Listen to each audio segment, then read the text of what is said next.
मास के शुक्ल पक्ष व अश्विन मास के शुक्ल पक्ष की प्रतिपदा से लेकर चैत्र मास व अश्विन मास के शुक्ल पक्ष की 9वीं तिथि तक नवरात्रि का त्योहार मनाया जाता है। नवरात्रि व्रत कथा के अनुसार एक समय बृहस्पति जी ने ब्रह्मा जी के समक्ष चैत्र व अश्विन मास के शुक्ल पक्ष में होने वाले नवरात्र का महत्व जानने की इच्छा जताई। उन्होंने कहा, इस व्रत का क्या फल है, इसे किस प्रकार किया जाता है, सबसे पहले इस व्रत को किसने किया, यह सब विस्तार से कहिए।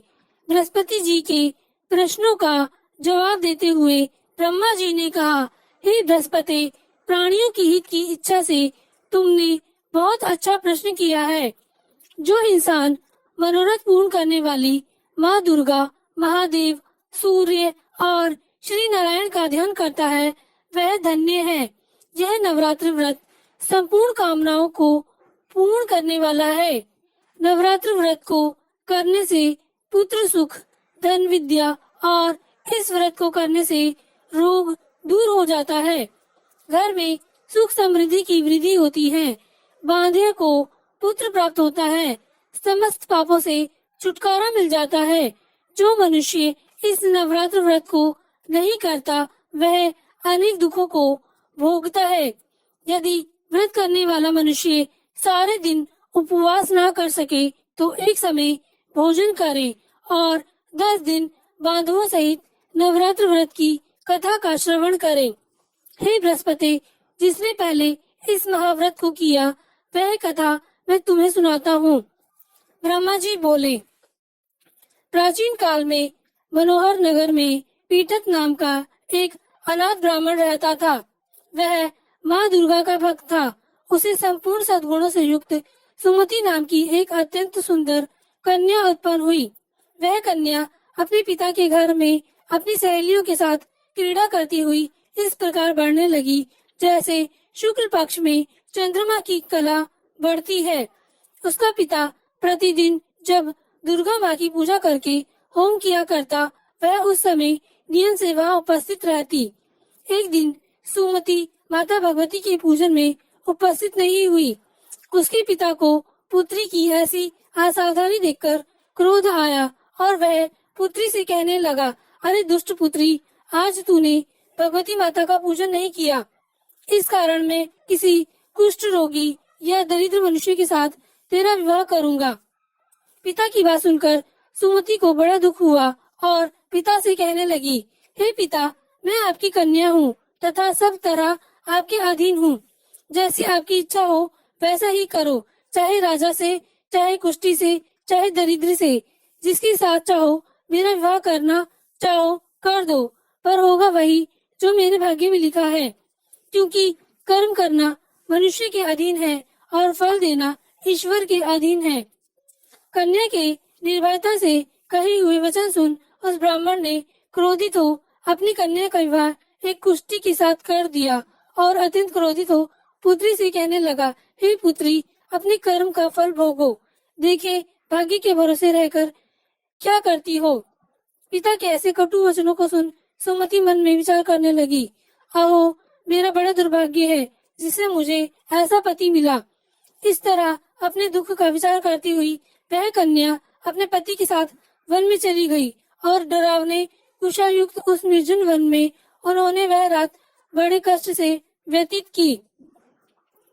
उस गरीब बालिका की ऐसी दशा देख देवी भगवती ने पूर्व पुण्य के प्रभाव से प्रकट हो सुमति से कहा, हे दीन ब्राह्मणी, मैं तुझसे प्रसन्न हूँ। तुम जो चाहे सो वरदान मांग सकती हो। भगवती दुर्गा का यह वचन सुन ब्राह्मणी ने कहा, आप कौन हैं? वह सब मुझसे कहो। ब्राह्मणी का ऐसा वचन सुन देवी ने कहा कि मैं आदि शक्ति भगवती हूँ और मैं ही ब्रह्म विद्या व सरस्वती हूँ। प्रसन्न होने पर मैं प्राणियों का दुख दूर कर उनको सुख प्रदान करती हूँ। हे ब्राह्मणी, मैं तुझ पर तेरे पूर्व जन्म के पुण्य के प्रभाव से प्रसन्न हूँ। तुम्हारे पूर्व जन्म का वृतांत सुनाती हूँ, सुनो। तू पूर्व जन्म में निषाद की स्त्री थी और अति पतिव्रता थी। एक दिन तेरे पति निषाद ने चोरी की। चोरी करने के कारण तुम दोनों को सिपाहियों ने पकड़ लिया और जेल खाने में कैद कर दिया। उन लोगों ने तुझको और तेरे पति को भोजन भी नहीं दिया। इस प्रकार अनजाने में नवरात्रि के दिनों में तुमने ना तो कुछ खाया और ना ही जल पिया। इस प्रकार 9 दिनों तक नवरात्र का व्रत हो गया। हे ब्राह्मणी, उन दिनों में जो व्रत हुआ, इस व्रत के प्रभाव से प्रसन्न होकर मैं तुझे मनोवांछित वर देती हूँ। तुम्हारी जो इच्छा हो सो मांगो। इस प्रकार दुर्गा माता के वचन सुन ब्राह्मणी बोली, अगर आप मुझ पर प्रसन्न हो तो हे दुर्गा माता, मैं आपको प्रणाम करती हूँ। कृपया करके मेरे पति का कोढ़ दूर करो। भगवती देवी ने कहा, उन दिनों तुमने जो व्रत किया था, उस व्रत का एक दिन का पुण्य पति का कोढ़ दूर करने के लिए अर्पित करो। उस पुण्य के प्रभाव से तेरा पति ठीक हो जाएगा। इस प्रकार भगवती देवी के वचन सुन वह ब्राह्मणी प्रसन्न हुई और पति को निरोग करने की इच्छा से जब उसने तथास्तु कहा, ऐसा वचन कहा, तब उसके पति का शरीर भगवती दुर्गा माता की कृपा से कुष्ठ रोग से रहित हो गया। वह ब्राह्मणी पति को देख देवी दुर्गा माता की स्तुति करने लगी। हे दुर्गे माता, आप दुर्गति को दूर करने वाली हो, तीनों लोगों का संताप करने वाली हो, समस्त दुखों को दूर करने वाली हो, रोगी मनुष्य को निरोग करने वाली हो, प्रसन्न होकर मनोवांछित वर देने वाली हो और दुष्टों का नाश करने वाली जगत की माता हो। हे अम्बे, मुझ निरपराध अबला को मेरे पिता ने कुष्ठी मनुष्य के साथ विवाह कर घर से निकाल दिया। पिता से तिरस्कृत निर्जन वन में विचर रही हूँ। आपने मेरा इस विपदा से उद्धार किया। हे देवी दुर्गा माता, मैं आपको प्रणाम करती हूँ। मेरी रक्षा करो, मेरी रक्षा करो। उस ब्राह्मणी की ऐसी स्तुति सुन देवी बहुत प्रसन्न हुई और ब्राह्मणी से कहा, हे ब्राह्मणी, तेरे उदालय नामक अति बुद्धिमान, धनवान, कीर्तिवान पुत्र शीघ्र उत्पन्न होगा। ऐसा वर देकर भगवती ने ब्राह्मणी से फिर कहा कि और जो कुछ तेरी इच्छा है वह मांग ले। सुमति ने कहा, हे भगवती दुर्गे माता, अगर आप मुझ पर प्रसन्न है तो कृपया मुझे नवरात्र व्रत की विधि का सविस्तार से वर्णन करें। ब्राह्मणी के वचन सुन माँ दुर्गा ने कहा, हे ब्राह्मणी, मैं तुम्हें संपूर्ण पापों को दूर करने वाले नवरात्र व्रत की विधि बतलाती हूँ। चैत्र मास के शुक्ल पक्ष व अश्विन मास के शुक्ल पक्ष की प्रतिपदा से लेकर 9 दिनों तक व्रत करें। यदि दिन भर का व्रत न कर सके तो एक समय भोजन करें। शुभ मुहूर्त में घट स्थापना करें और वाटिका बनाकर उसको प्रतिदिन जल से सींचें। महाकाली, महालक्ष्मी और माँ सरस्वती की मूर्तियां स्थापित कर उनकी विधि सहित पूजा करें। बिजोरा के फल से अर्घ्य देने से रूप की प्राप्ति होती है। जयफल से अर्घ्य देने पर कीर्ति, दाख से कार्य की सिद्धि होती है, आंवला के फल से सुख की प्राप्ति होती है और केले के फल से अर्घ्य देने से आभूषणों की प्राप्ति होती है। इस प्रकार पुष्पों व फलों से अर्घ्य देकर व्रत समाप्त होने पर 90वें दिन विधि विधान हवन करें। खांड, घी, गेहूं, शहद, जौ, तिल, बिलव, बेल, नारियल, दाख और कदम्ब जैसी विभिन्न सामग्रियों से हवन करें।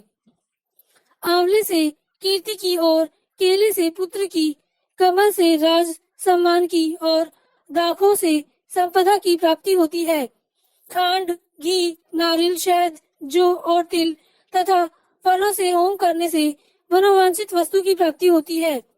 व्रत करने वाला मनुष्य इस विधि विधान से होम कर आचार्य को अत्यंत नम्रता के साथ प्रणाम करे और यज्ञ की सिद्धि के लिए उसे दक्षिणा दे। इस प्रकार बताई हुई विधि के अनुसार जो व्यक्ति व्रत करता है उसके सब मनोरथ सिद्ध होते हैं। इसमें तनिक भी संदेह नहीं है। इन 9 दिनों में जो कुछ दान दिया जाता है उसका करोड़ों गुना फल मिलता है। इस नवरात्र व्रत करने से अश्वमेघ यज्ञ का फल मिलता है। हे ब्राह्मणी, इस संपूर्ण कामनाओं को पूर्ण करने वाले उत्तम व्रत को तीर्थ, मंदिर अथवा घर में विधि के अनुसार करें। ब्रह्मा जी बोले, बृहस्पति जी से बोले। इस प्रकार ब्राह्मणी को नवरात्रि व्रत की विधि बताकर देवी अंतर्ध्यान हो गई। अतः जो मनुष्य या स्त्री इस व्रत को भक्ति पूर्वक करता है वह इस लोक में सुख प्राप्त कर अंत में मोक्ष की प्राप्ति करता है। ब्रह्मा जी से बृहस्पति जी से कहते हैं कि यह इस दुर्लभ व्रत का महात्म्य है जो मैंने तुम्हें बताया है। ऐसा सुन बृहस्पति जी आनंद से प्रफुल्लित हो गए और कहने लगे कि हे ब्राह्मण, आपने मुझ पर अति कृपा की जो मुझे इस व्रत का महत्व सुनाया। ब्रह्मा जी बोले कि हे बृहस्पति, यह देवी भगवती संपूर्ण लोकों का पालन करने वाली है। इस महादेवी के प्रभाव को कौन जान सकता है। बोलो देवी भगवती माता की जय। बोलो